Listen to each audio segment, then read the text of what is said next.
Hello guys, আপনারা সবাই কেমন আছেন? আমি অনেক ভালো আছি। এই যে আজকে আমরা পিকনিক করব। দেখুন নতুন কড়া কিনে এলো। এই যে গরুর গোশ 2 কেজি, অনেক টাকা দাম দাম আর বলছিনি। দেখুন ভুনা হবে গরুর গোশ, লেয়ার মুরগি, আরও অনেক কিছু।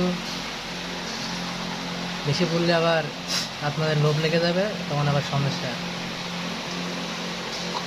এই যে মাখানো আছে বাবুর্চি, বাবুর্চি চেহারা দেখাচ্ছে না, দেখালে আবার সমস্যা।